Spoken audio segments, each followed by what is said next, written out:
Everything looks good. Thank you so much for setting this up. PulveRedu, the Pulver family, amazing. Jeff and Lauren, who began this. And it's been a 7, 8 month, 9 month now even, journey with the 2020 generation. We've been going through a Corona challenge.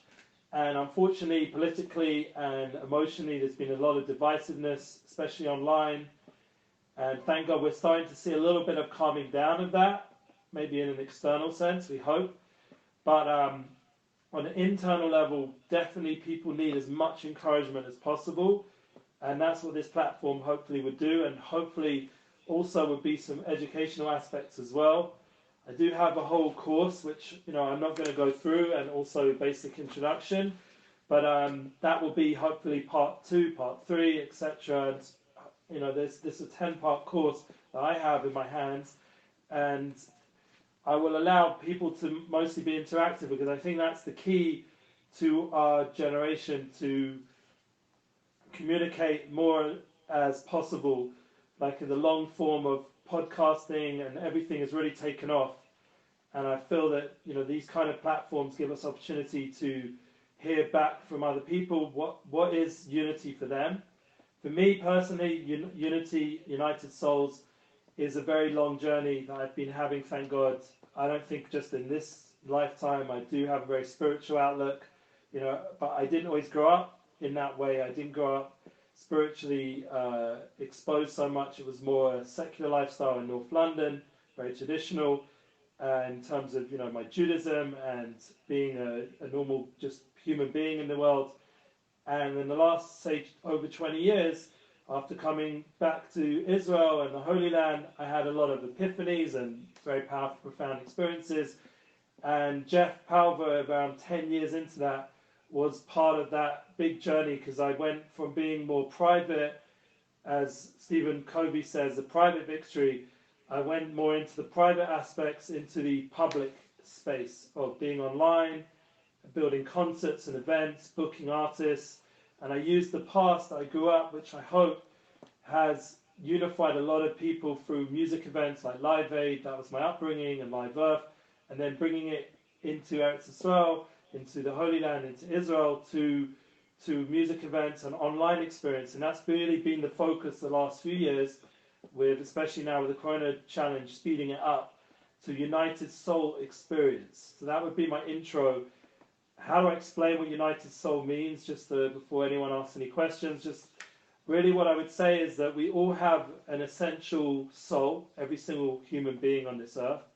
And this is an aspect of our being that can unify us all, can give us opportunity to really connect and find profound fulfillment in our journey through this world in daily life, especially when communicating to people, because if you learn to speak on the soul level, it's a whole different level of communication. If you can do that in marriage, if you can do that with your family, with your loved ones, it's a different level of life.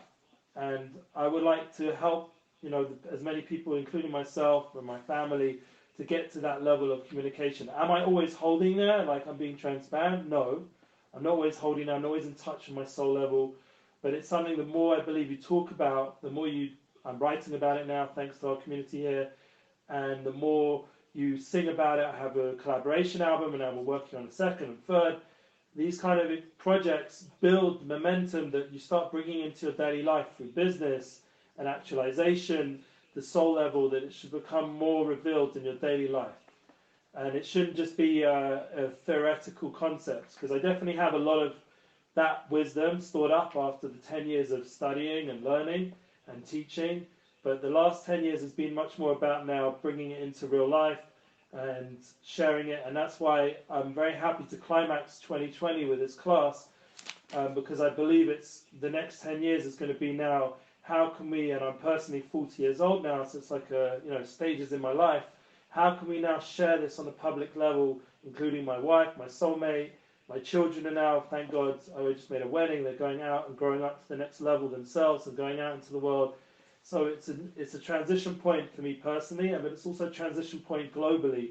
How do we go into 2021 on a unified level, that we can actually create not just a way of communicating, and not just a the way they talk about it in the media.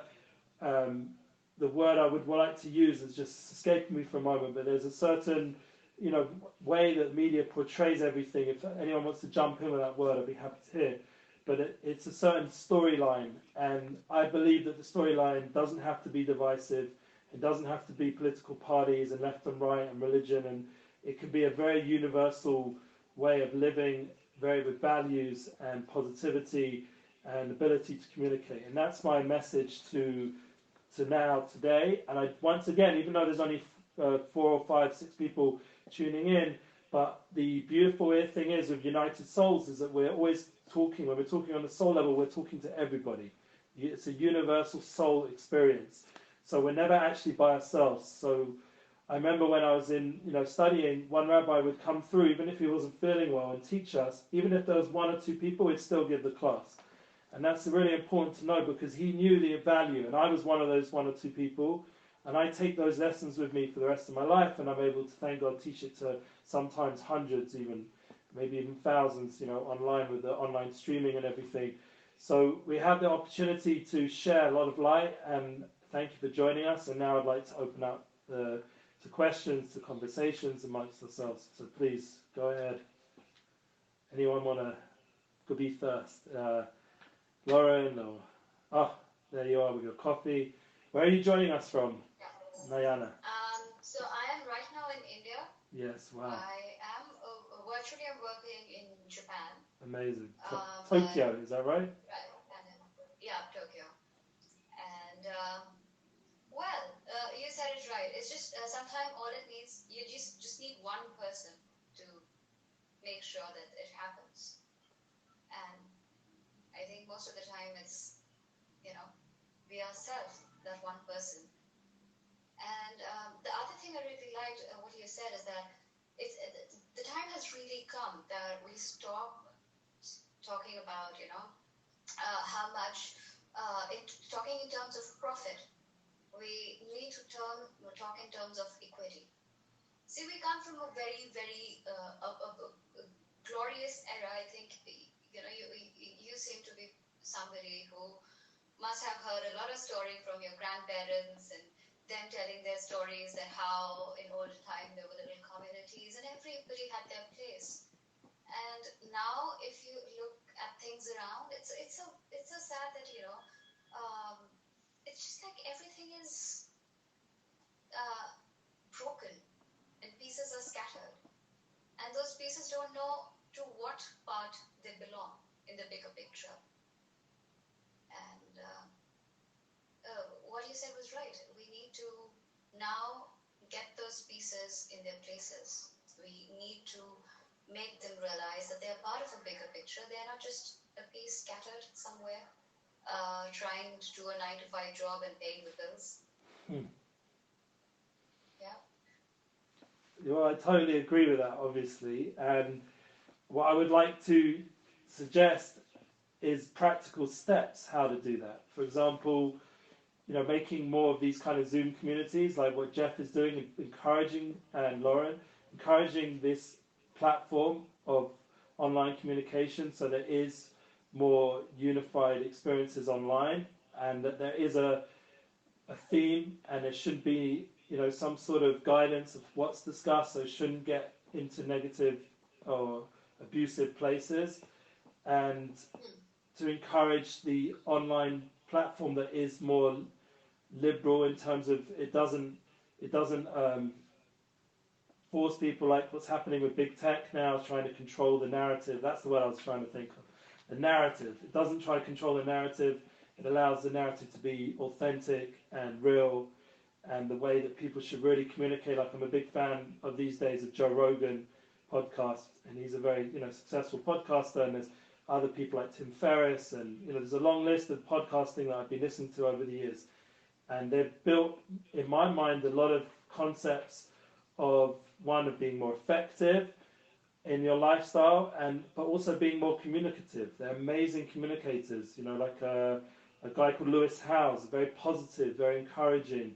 There's a long list of these kind of people out there, and they should be, in my opinion, encouraged to keep going ahead, and other people should emulate them. in building their platforms and not being, held back by lack of confidence or lack of resources. People should encourage each other, like we're doing over here, to communicate more. Personally, I have online. I work with Bres of Israel, and we on our sites we have a Munna concept. So Munna is a very universal principle. In Judaism, it means belief, but I would explain it more as intrinsic belief. There's certain level of experience of belief, not just intellectual. It should be something that people are actually tuning into on an internal level, that they're really feeling it and experiencing it. Like an experience, a person goes to a concert like I've been to in my past, and you see the unity of the people together. And I remember, even as young as I was, but being at the Live Aid event with Freddie Mercury and singing Radio Gaga, and everyone's clapping together, or any other kind of event I went throughout my years in the music world, and you feel that togetherness in a way that you can't experience, unfortunately, online. Maybe it can be manifest through technology one day, through streaming or some sort of high-level unity concept online, and I've definitely visualized such an experience, and I do believe we'll get there, because right now that's unfortunately where we have to be mostly with events. But that concept, that experience of unity that I've tasted growing up, and then I was actually, my family were promoting it and creating that experience, and they were the people behind these large events, and I myself have been behind artists and got the enjoyment of seeing people experiencing togetherness and unity. So what I would like to suggest, and that's in my first part of the course, is being proactive, is actually doing something about it. And one of the first things my wife pointed out is taking ownership of yourself. That person has to really be honest with themselves and see, how can I put that into my daily practice? So even if the world is not actively tuning in to what I'm saying, but on some level, how can I, at least in my sphere of influence, as Stephen Covey says, and the people around me, the people that are communicating to me, like, for example, the closest ones, your spouse, your children, please God, your parents, your family, how can you, at least in those spaces, create that kind of unity? And then from there, it builds outwards into the larger circles. And that is not so simple. Like you said, it seems like everything's gone very broken, and I agree with that, unfortunately. But we have to keep optimistic and be proactive rather than reactive, and do positive steps on a daily level, how we can take ownership for this, and not, like I wrote here, reactive means blaming a victimhood, but being proactive is using each experience as an opportunity to learn and grow. That's the ability that, even if someone's upset with you online, or even in this kind of space, why aren't there 100 people signed up here, blah, blah, blah, or each situation you get into in life, why this, why not that, and they're blaming you, God forbid. But that kind of experience, you can take it personally, which is a mistake, or you can think, how can I learn from this? How can I turn this around? How can I listen to that person where their pain point is? And if I'm not able to make a boundary, maybe they're not the right person for me to discuss this with, to keep everything in a very positive framework. And that will give us ability to communicate in a more effective ways. And I do feel that a lot of the brokenness can be turned around. We can actually learn, like the concept in mystical texts is turning darkness into light. So the pain, the divisiveness can actually be turned into healing and to togetherness. That's something that we're capable of, all of us. And it's just a matter of believing in ourselves and our ability. That's the soul aspect. That's why I believe it's a lot to do with tuning into that soul level, because that soul part of ourselves, the soul level of humanity is so good. It's so intrinsically good. And one of the failings of a lot of people out in the world is that they've made us think that we don't have a soul, God forbid, or that there's hatred covering up the soul, and we can't see another person's soul because of all the layers of things that they're busy with, or the different opinions. And it can be really, really hard for a person to experience that soul level. So that's something which I know myself I would love to experience life with more soul, and I'd love that other people around me can do that as well. And if I can bring it into my reality, then there's no reason that it doesn't start becoming a reality in a larger level. And I've seen it with my own eyes so many times, and that's why I said it has to come with an intrinsic belief that you know it. You know this kind of feeling of soulness and experience of unity and communication. You believe in it, so that then the more you believe in it, the more you manifest it, the more you start to communicate to others. You feel their aura, you feel their light, you feel their love, you feel their kindness.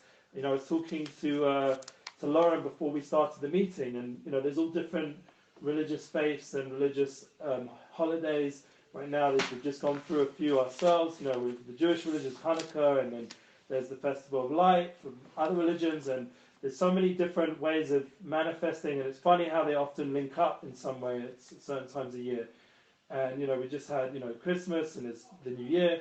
So rather than see all the differences in the religions, because there obviously are differences, but what are the universal principles that unite us all? What is the truth point, the love, the kindness? And this is what Lauren was saying before, and I see that in her family and what they've done in the online experience, that they've brought in that love and kindness so that we can all connect in that way. And I really feel that in a real level, that just by going through basic values and points and then communicating, we can get there. So I'd like to hear more from, if you'd like to say, if you have another question, Nayana or anyone else here, I'd like to hear more what your opinion is, your feeling, because it does help me to communicate that other people communicate back.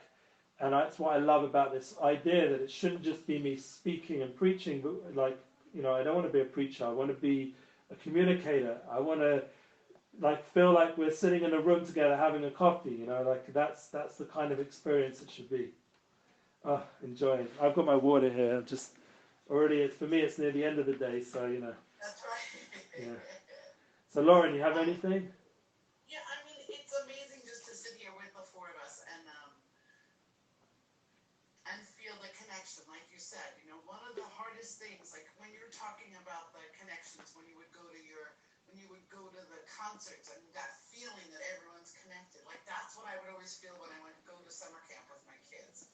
And we would get together, and for us it was about the songs. It was prayer time, but it wasn't so much that it was a prayer, but it was this song that from the bottom of our soul connected all of us, even though we had just learned it, like it didn't matter. And that is an awesome feeling, and that feeling of community and that feeling of connection. I feel we are getting through some of the stuff that we do together online, because we're keeping a sacred space, and we're saying that there's certain things that are allowed and certain things that we're going to say, please don't do in this space. And I think that for me, the hardest part, and I see that you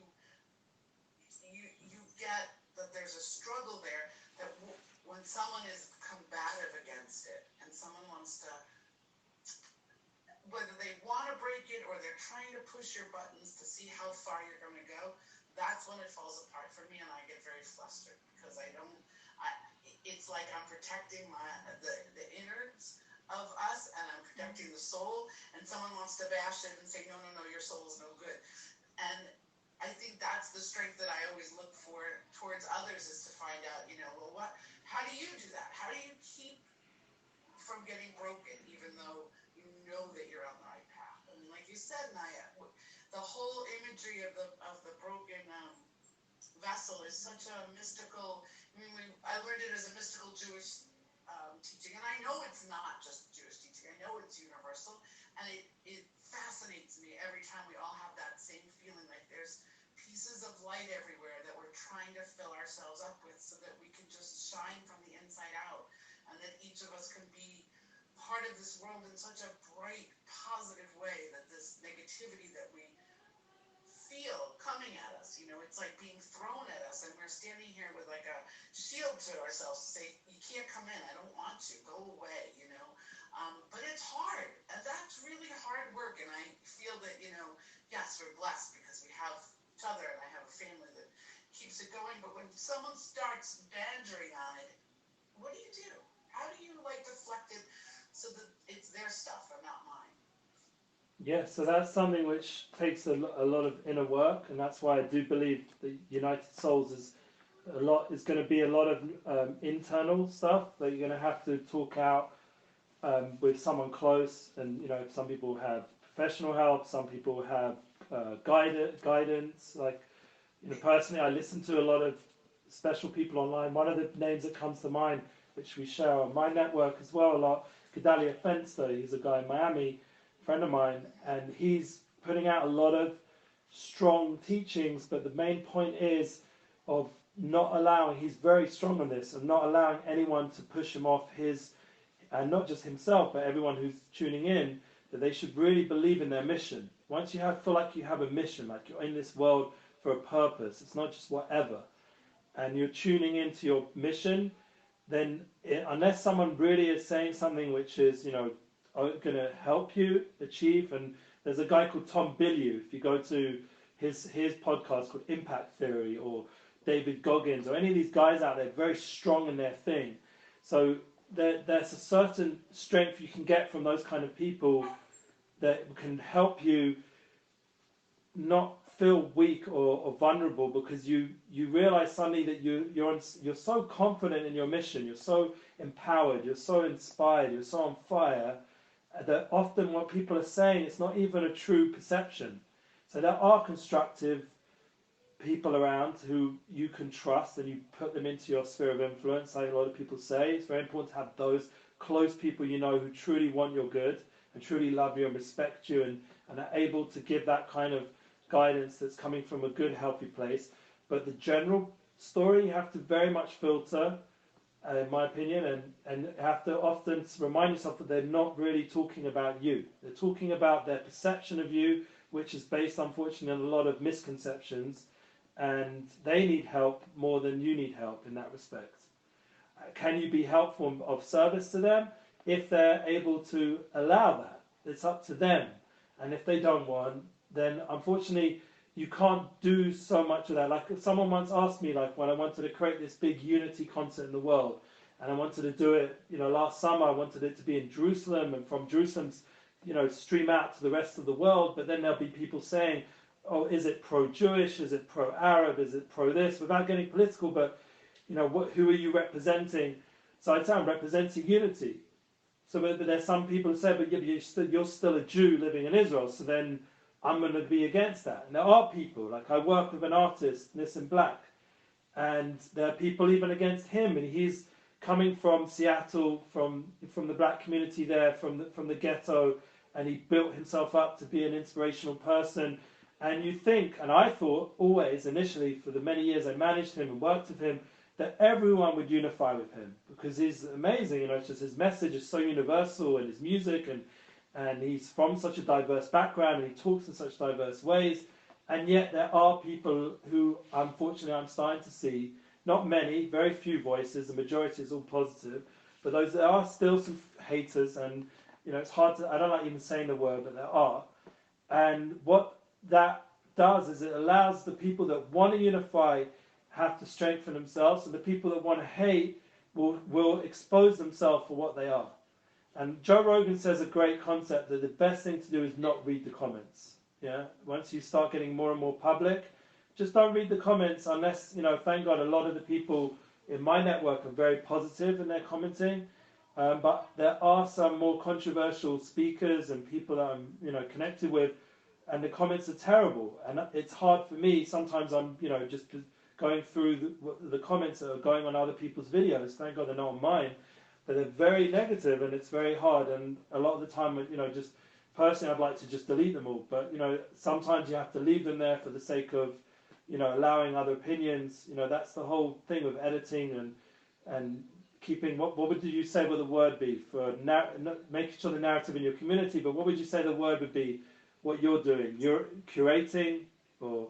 Curating, yeah. Yes, that's what it is. You're creating a community that the message should be consistent with your general value, and hopefully if you're keeping that universal and unifying enough, it should be inclusive. And when you have to be exclusive, it's on the rare occasion, but it's not a personal thing. This is something that we have the beautiful opportunity to make, as someone just messaged me now, unifications. It's a very deep idea in mystical. You brought up mystical ideas, and I'm a big fan of mysticism. But the idea of unification is something which is a big opportunity for everybody in our generation. And I feel that, tuning into unifications is something worth doing. What does that mean on a practical level? Once again, like the way I depicted it, through concerts, events, through these Zoom communities, through family occasions, through constantly finding, and like I said, I have in my course, but I do believe the first things first, before you can go public, you do have to sort out the private stuff. That's why I don't feel like I'm totally there yet to go totally public, because I'm still on a private level, still struggling. But then there's that balance where you have to be able to go public on some level, but be honest with yourself that you've still got a lot of private work to do, and there's that back and forth. And if you're in that realm of constantly working on yourself in a real authentic way, then you shouldn't really have too much time for those negative voices. It shouldn't knock you off path. You're strong in what you're doing, and you're seeing overall the results are positive. So why let a few dissenters or negative people push you down? It's silly in a way, and you have to understand that, like I said before, they're just going to expose themselves. It's going to be obvious to the community, to the people around who are looking for the real connection, what is disconnecting, and they themselves will disconnect from what you're doing without you having to be too strong in the curating and the discipline. It sort of works itself out over time. I've seen that with so many relationships. I feel honored that Jeff has brought me into his life, and now your life, Lauren, and now the other people around, and it's been a continuous connection. And there's so many other people around, like my old friends. One of my friends is in Dubai right now, and I was seriously, since he's so nearby, I was like, I'm going on a plane. I've got to go see my friend, because this last year we haven't been able to connect, and he's been in London, and it's on shutdown on and off, and it's more strict there. Whereas going to Dubai, it's only an hour or so away, and it's with the time difference and everything, and it's so close, and I could just make that connection with my friend, and I was so excited, and hopefully I will get there. And I was almost booking to be there today or tomorrow. I was like that, no matter what the cost, even if I had to go into quarantine after. It's my friend, I haven't seen him for, since I don't even know. Like, it's been a while since. I can't even remember. That's the thing. It's getting all a bit blurred, those moments with people, because it's been so long. That's one of the things I love with Jeff. Like, he's got all the dates, everything worked out. Like I don't remember exactly that clearly. So, which event and which day and which month and which moment I was with that person. It's a beautiful trait that he has. But it reminds me, like, thank God, like, of all those amazing breakfasts and networking events. And these are opportunities to unite with souls. So my message to everybody is, since we're not able to do this physically so much now, that we can do it as souls. We're connected as souls. And it doesn't just mean through the Zoom meeting. Like I said, there's souls listening to this conversation beyond. Like, people underestimate the power of positive words and thinking in a more unified way, what kind of effect it has on the universe. It creates, like, you have these geniuses like Einstein, and they created these tremendous theories that created these tremendous effects on the universe.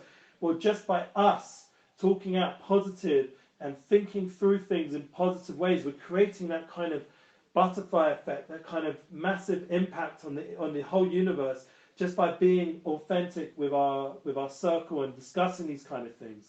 So I believe 100% that this class, this session, went out to thousands and thousands of souls. I believe that totally, and it affected the world in a positive way.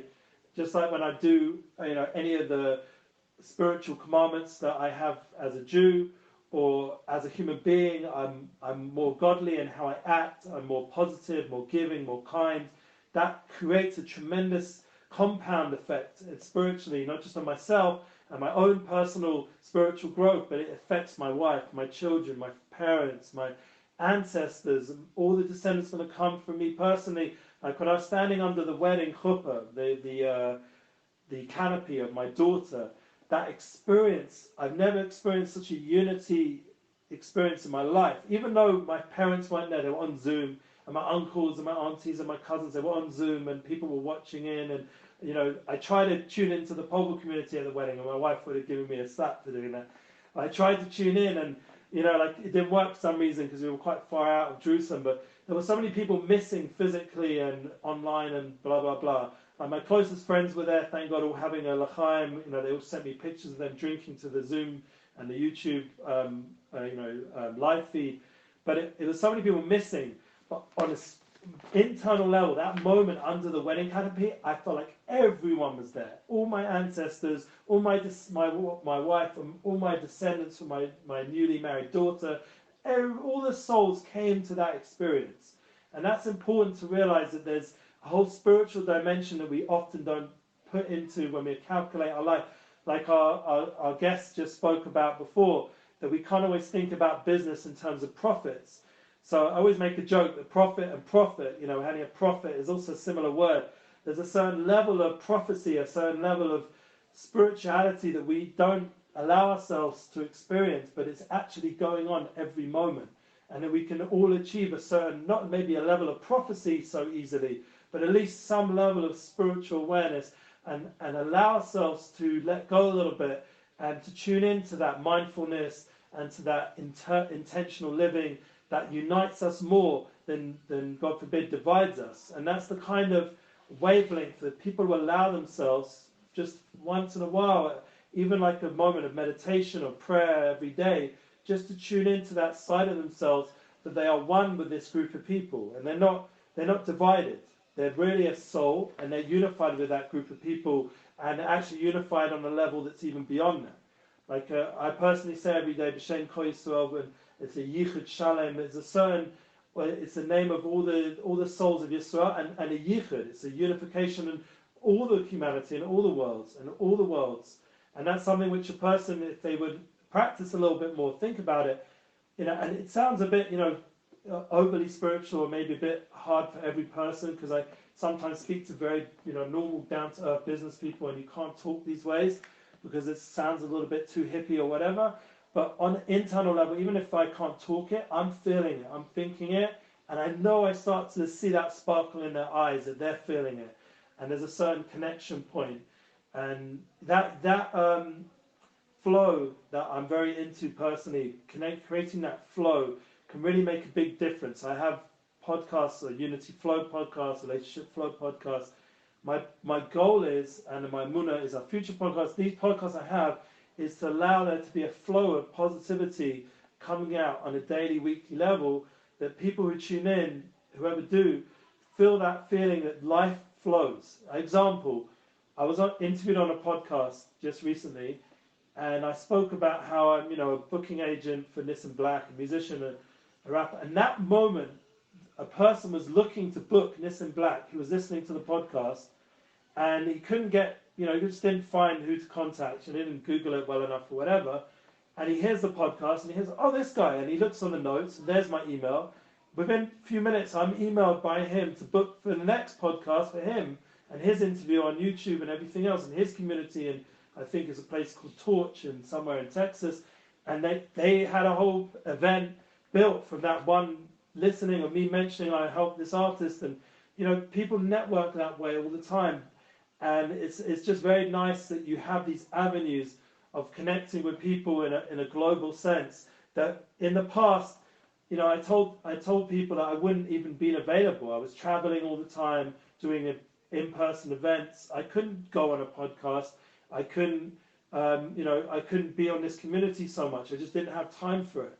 And this has created space in people's lives to find new ways of connecting that really can actually enhance relationships, because it's done in a way in our own comfort, in our own home. Look at the beautiful dog from Lauren there.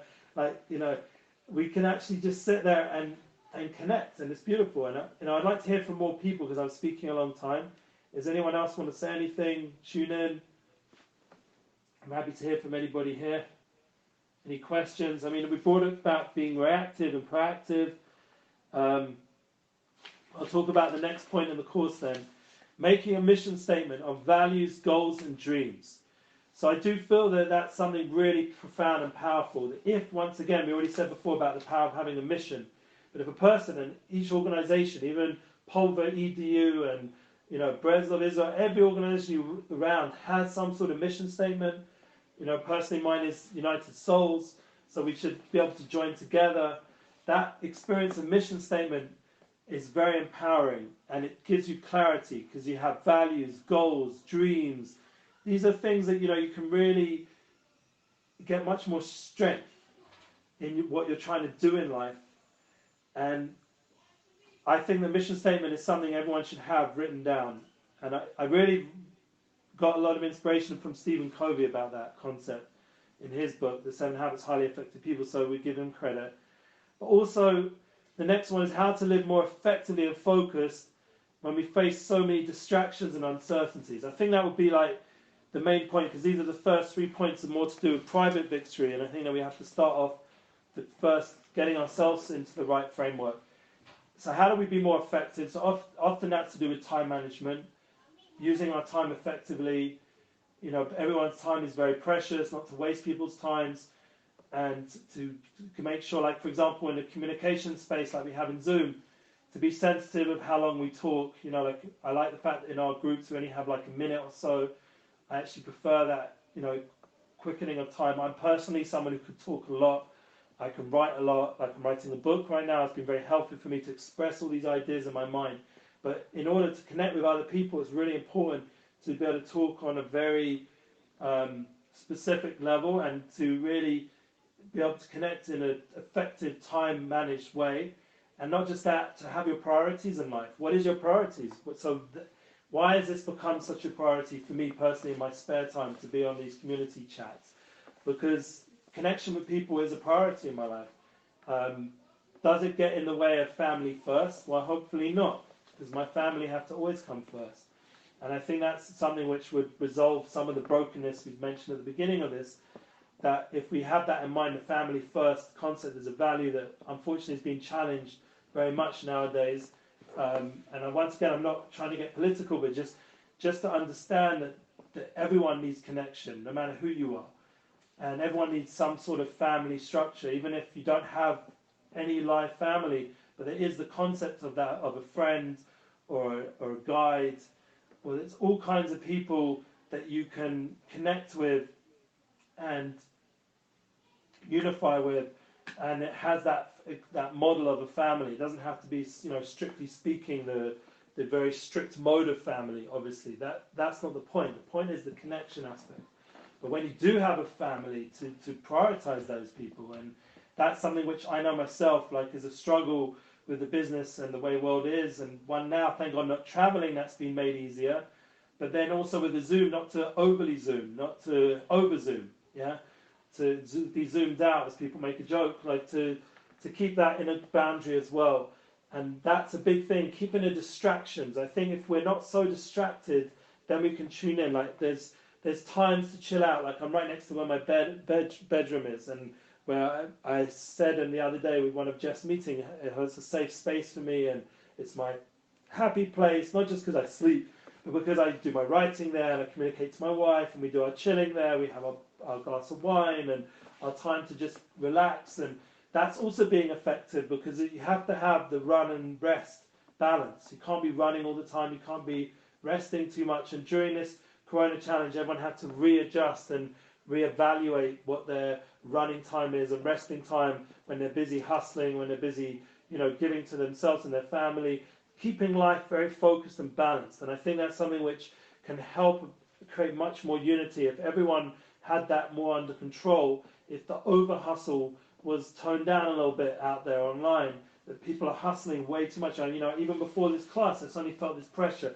to get people to come, so I'm going to over hustle, and it can probably be irritating to people, like.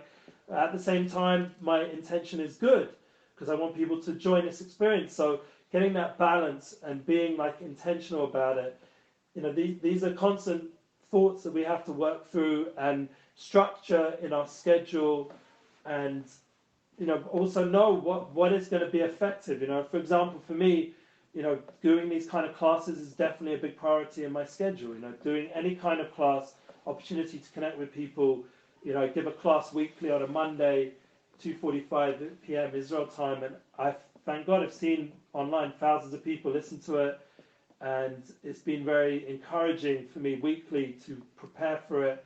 I already have my class for tomorrow prepared, and tonight I'm doing a class in a few hours with a famous rabbi in the studio, which is where I also record my class.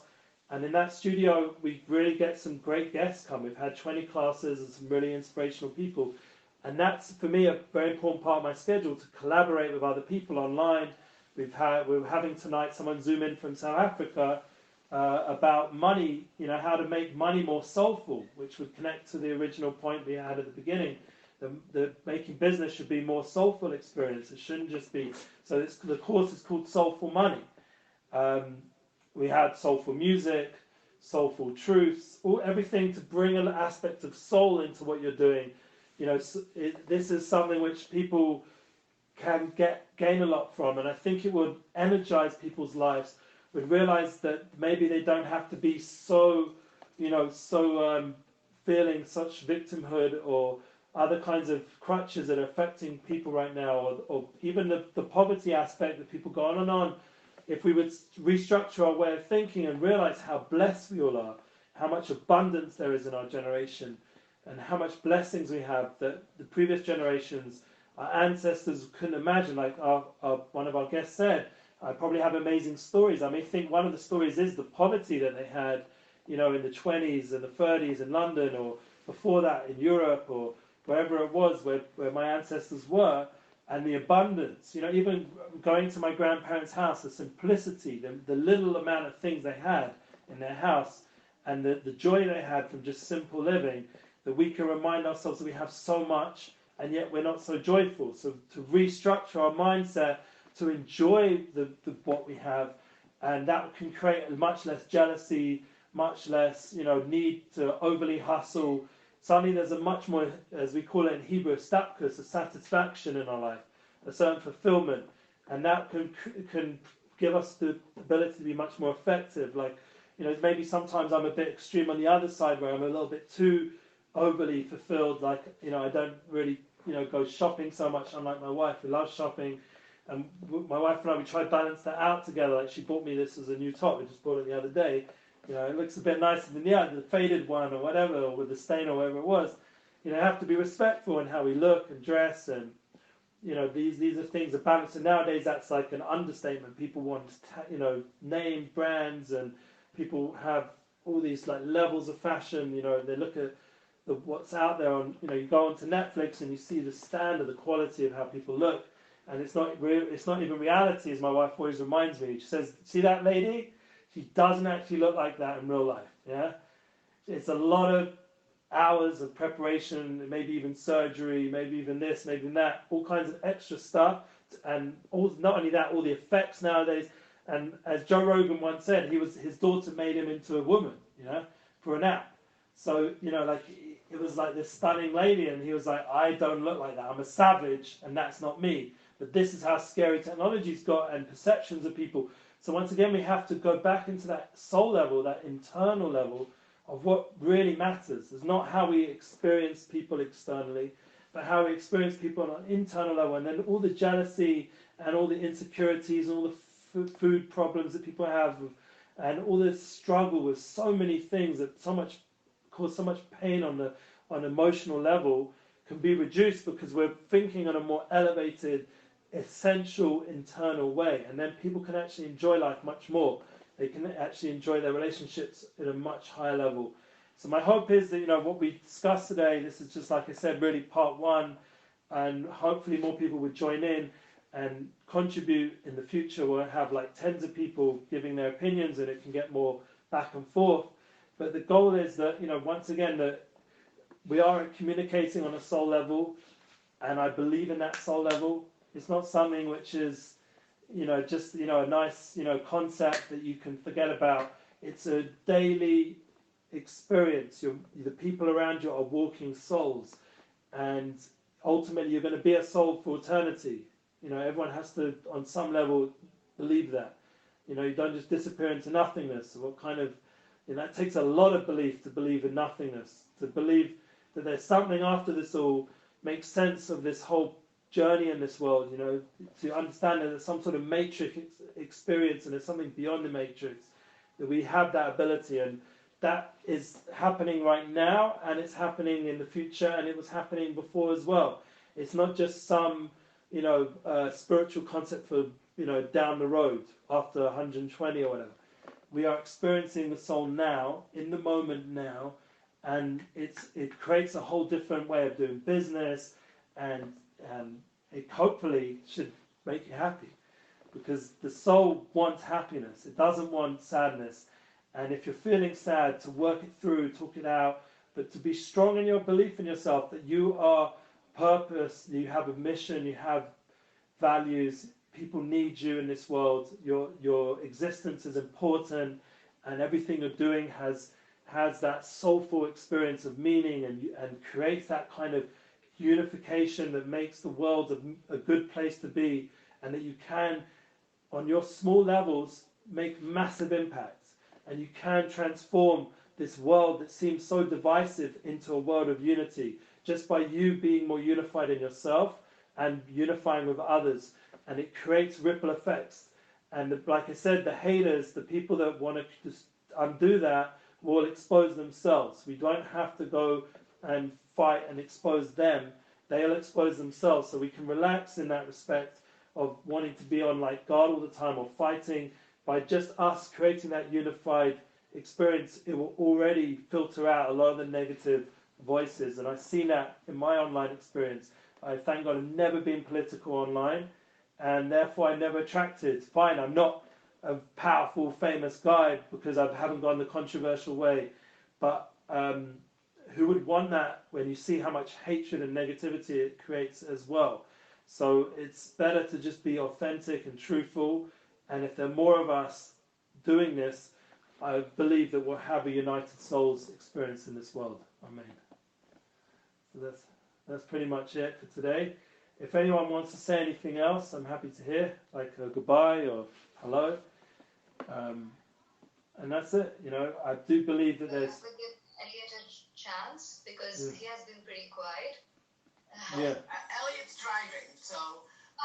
Oh, there he is. Elliot, do you have anything you'd like to add, sweetie? First of all, it was a very nice spiritual talk. Oh, And I just want to make a mention, you know, you put out that energy and soul, and then there are always that negative, what you spoke about, but, you know, you got to populate the world with loving people. And when you put out that message, it vibrates and it jumps, you know. Years ago, with my friend Michael, we created this website called The Magic of Israel, called United with Israel. Yeah. And we just wanted to show the beauty of it. And we didn't want to have politics or anything like that. And all of a sudden it jumped. And what's beautiful about it, it jumped to the non-Jewish world. The beauty of Israel, the magic of it. You know, and thank God today we have over 6.5 million people. Wow. But the reality is that we talk about positive things, magical things. You know, you wake up in the morning in the Jewish world, and you know, you go to sleep at night, and you don't know where you are, but you wake up and there you are. You thank God for bringing back your soul. So they say in mysticism, where was your soul? Your soul was visiting your great-great-grandfather and generations that haven't been created yet. And then you come back, and it's like charging your iPhone.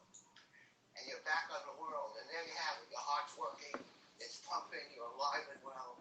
And just reach for beautiful things. Yeah, amazing. Positive things. Yeah, and I think that we can do that. Like, you've manifested it online successfully. It's not something which can't be done. So all credit to you and your team, and it should grow and grow. Yeah, but look what Jeff has created. Yeah, sure. All he talks about is love and spirituality and all the people that are connected. And then you have your I call it confession. You go to your rooms. Confession rooms, the Zoom rooms, the confession rooms. Forgive me, Father, for I have sinned, you know. And everyone in the room says it's okay. So, you know, it's all good. I like that. Someone else messaged me. They wanted to know. The one person we don't give credit for is Lauren. Oh, yeah, She sure. has a tremendous amount of spirituality for children, caring and love of people. and making this whole thing work for Jeff. Thank you, Lauren. Thank you. Thank you, Lauren. Thank you, Elliot. And someone just messaged me, how can we pray in the US for all the people in Israel who are now experiencing a crazy lockdown? Which literally, as we started this... It's not just Israel. I know. The lockdown went into action literally as we started this session. And the streets were crazy, like jam-packed, because everyone's trying to get home. And Ellie, the Jewish people were in the desert for 40 years. Yeah. So you think we're going to worry about this? Don't worry about it. Yeah, it's only a 2-week lockdown, not so bad. Don't worry about it. I have to say it's a little more lenient, because we have 1,000 meters that are allowed to go, so I can still go to the studio, which thank God is less than 1,000 meters away, and I can still do my studio class, and where I pray is less than 1,000 meters away. So personally, This is not for me. I'm personally in a situation where I can still access all my main Gotta go. points. Thanks, Elliot. So you're right, it's definitely not something to worry about. Yeah, let's hope the main thing is that whatever they're trying to accomplish with the lockdown in terms of keeping people healthy and safe, that part should be accomplished. And the positive aspects of being more together with family and less running around, that can also be accomplished. The family first aspect, that we're all forced into close quarters of our family, which sometimes can actually create more problems. But in a way, once again, it exposes what the relationship level is and what you're doing, and you can work on that aspect of your relationship.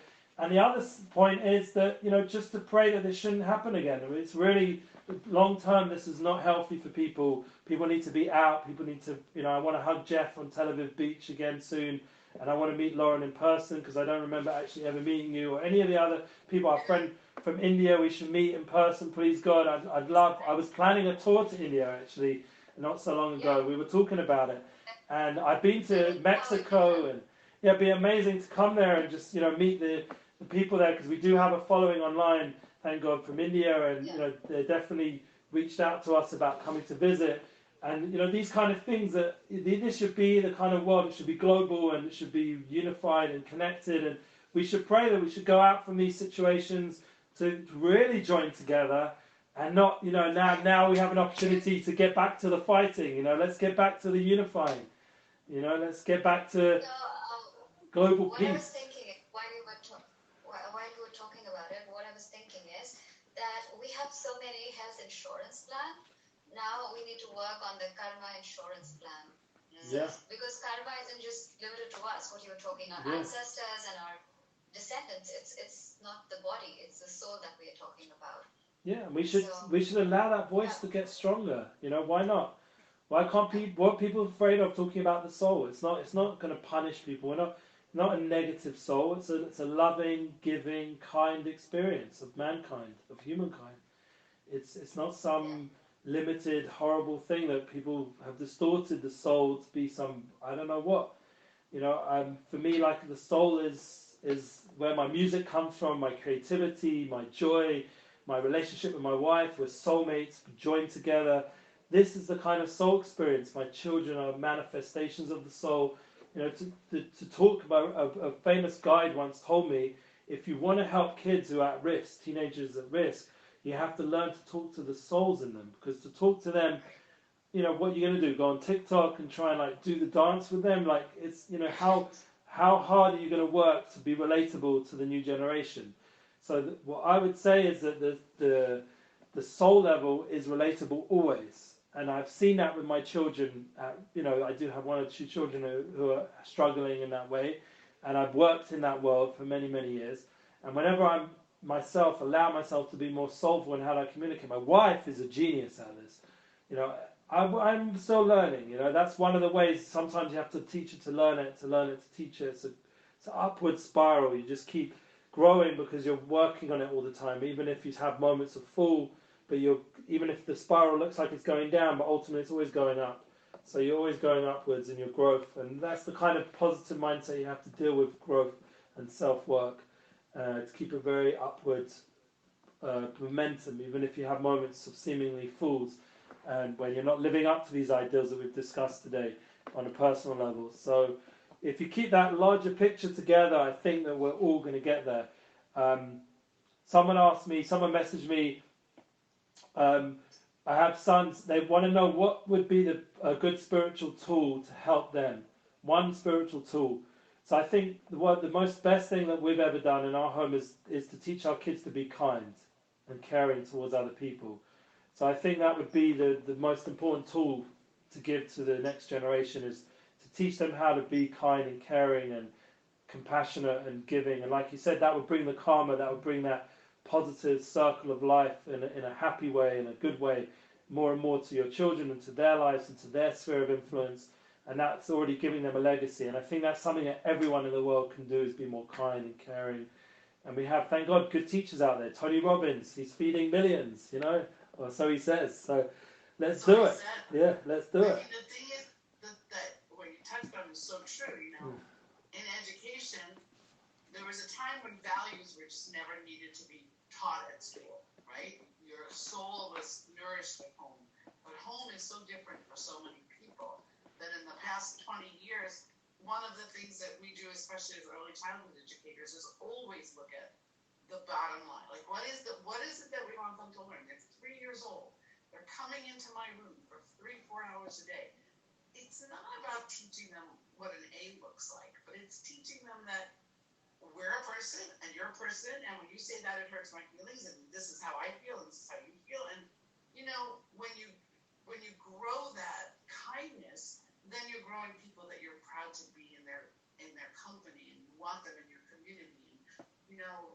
It's coming in all ends now in school, and schools finally understanding that some of our kids are coming from a place where they never knew what soul was. So open the door, even in school or even in the grocery store or wherever it is, then it can grow and it can manifest itself. We have stories upon stories. You are awesome, Ellie. This was an awesome class. Thank you. Just amazing. And I think that what we would love to do with you through PulveRedu is, let's pick a weekly time and let's just plug them in and just give people can come or go. Like, it's not like we're saying you have to come to all 10 classes. No. But we're saying this is the time, this is the spot, and we already know your power, right? Because besides being here, we've connected with you otherwise. But we need a little shot in the arm of all the way to reconnect. We know we can count on you being here. So think about it and think about a time that works for you. And thank you. I really appreciate that. And I do believe that people, because thank God I do have a large network, and I do believe people will tune in. Like, it's just a matter of building up, the momentum as a group, that we all believe in this together. The more they see it networking, the more everywhere they go, they see another PulveRedu, and the marketing and everything starts moving, and maybe a few nice videos to introduce it. The more strength we have as a group in marketing it and building it, the more people will want to join in, and like our guests here who have joined in will be willing to to part with some money and to support it, because it just creates a different level of experience, and we thank the ones who have, and we'll build on that, please God. Right, and the hardest thing, and you touched on this, it's the soul of business. I owned a nursery school, and I was very blessed. My father was he was an incredible man, and he believed that we all had our things. My sister's an artist, and she's in the Jewish New York card world, and also in illustration. And Jeffrey has always been an entrepreneur on his own, and I wanted to be a teacher. So we opened this nursery school, and we got to a point where we weren't doing so great. We were full of the summer and not during the winter. And my father's like, well, you can go into daycare and then you have to work. I'm like, that's making my love into a business. Education is not a business. It was a path. So we had to close because I couldn't do that. So this has the same feeling sometimes. Like, I don't want to market it. I want it just to be. Like, I want us just to have it. So it's that pull and twist of it all. And it has to be, but there's also that bottom line that says, okay, but it's still a heart. You know what would be a really good step is, and I think this came up in some of the meetings, like meet the teachers kind of thing. Right. There are some people who are really motivated in marketing, and they don't see it. They don't have anything holding them back at all. They'll like go full out. So if you get a few of those rah-rah kind of people on board, and combine it, that's always the balance, that you got to partner with other people who are more inclined. I haven't done that effectively yet myself in some of the things I care about, because I am more spiritual and more soul, more arty, musical. But I thank God I do have some artists who are connected to amazing marketing people, and suddenly you see things taking off. Like suddenly, you know, some of my artist videos have gone viral, and it creates such a momentum because everyone now wants to book, and then suddenly my talents come into play, and like your talents will come into play. But it's we need to partner with others who are going to get the engine moving, you know. Right, and thank God, you know, like Carol Banas, who's one of our people who comes, we had a meeting with her marketer. She has made 3 videos already for the Amazing. school. Because that's how she talks, so it's great, so it works. So we're working on it. Yeah. But it's good to be connected from the soul out. You know? Yeah, it should be a it shouldn't lose focus, because that's always a challenge. The more you get success, you know, they're always asking Joe Rogan, when are you going to sell out? You know, when are you going to let big tech tell you what to do? And he's like, I don't give a F. I'll just close down. I'll just open my own thing. You know, you know, to keep that strength. That. Right. You have to be either a savage like him or very like focused spiritually. You know, you have to. It's a balance. It's a balance, and it's a constant balance. Oh, my dog is barking for a change. Daisy. So thank you for setting this up so much. Lauren and Ellie, let me know if I could help in